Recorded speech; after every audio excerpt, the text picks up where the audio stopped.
Hello friends. आज जिस TDL की बात करने जा रहे हैं वो है fast oblique slow moving items. कहने का मतलब यह है कि पर्टिकुलर फाइनेंशियल ईयर के अंदर कौन से आइटम है जिनका टर्नओवर सेल्स सबसे ज्यादा हुई है और कौन से आइटम है जिनकी सेल्स बहुत कम हुई है। तो उसका हमें अगर देखना हो तो उस टीडीएल के थ्रू हम कर सकते हैं। मार्केट में कई जने फास्ट मूविंग और स्लो मूविंग आइटम की टीडीएल देते हैं, लेकिन वो क्वांटिटी के बेसिस पे देते हैं, जो कि बिल्कुल भी सही नहीं है।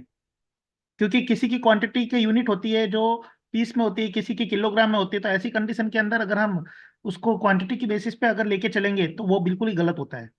यहाँ ये जो टीडीएल है वो क्वांटिटी के बेसिस पे नहीं बल्कि टर्नओवर रेशियो के बेसिस पे आपका परसेंटेज डिसाइड करता है कि कितने परसेंट सेल हुई है। जितने ज्यादा परसेंटेज सेल उस आइटम की हुई है उसके बेसिस पे फिर वो उसका फास्ट मूविंग और स्लो मूविंग बताता है। टीडीएल को लोड कर दिया है। टीडीएल को लोड करने के बाद में आपके गेटवे ऑफ टैली पे ही एक ऑप्शन आया हुआ है fast oblique slow moving item. अभी यहाँ पे मैं fast oblique slow moving item में रहता हूँ। पहले मुझे फास्ट मूविंग आइटम के पैटर्न में देखना है, तो मैंने इस पे एंटर मार दिया। अभी यहाँ पे देखो मेरे पास 1 अप्रैल से 31 मार्च 2019 तक पूरा आइटम आ गया। कौन कौन सा आइटम की टर्नओवर कैसे हुई ये देखो। जैसे ये सीमेंट है, 112% हुआ है। डिस्टेम्पर है जो 100% सेल हुआ। 100% का मतलब क्या हुआ, जितना खरीदा था उतना पूरा बेच दिया। यहाँ पे देखो जितना खरीदा उससे ज्यादा बेचा है, तो उस कंडीशन में ये 112% बता रहा है। देखो यहाँ पे total sales purchase, total inward है अपने 1526 की और आउटवर्ड हो रही 1719 की।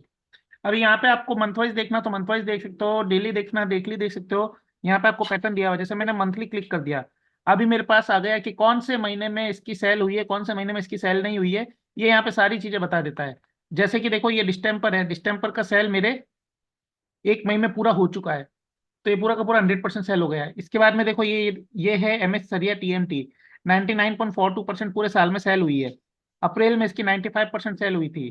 तो अप्रैल महीने के अंदर देखो इसकी सेल जो है वहां पे बता रहा है कि 56,661 किलो प्लस 49,404 किलो का ओपनिंग बैलेंस था। ये सब मिला के इसमें से 1,01,356 किलो सेल हो गया है। तो ये 95 6 फिर 80% सेल हुआ है मई के अंदर। तो ये मई का फिगर देखोगे तो मई के फिगर में 80% हुआ है।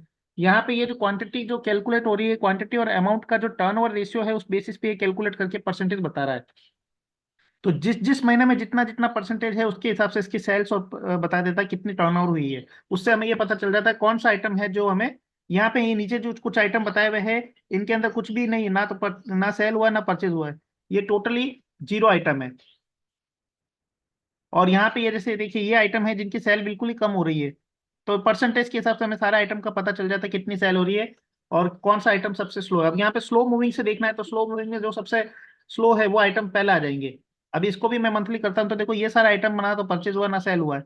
अब उसके बाद में ये सारा आइटम जो है स्लो मूव हुआ है। कहने का मतलब इनकी सेल्स कम हुई है, धीरे धीरे उनकी सेल्स नीचे आइटम की बढ़ती जा रही है। तो यहाँ पे हमें ये स्लो मूविंग और फास्ट मूविंग आइटम मंथली भी देख सकते हो, ईयरली देख सकते हो, क्वार्टरली देख सकते हो, जैसे चाहे आप देख सकते हो। I hope you will like this video. Thank you.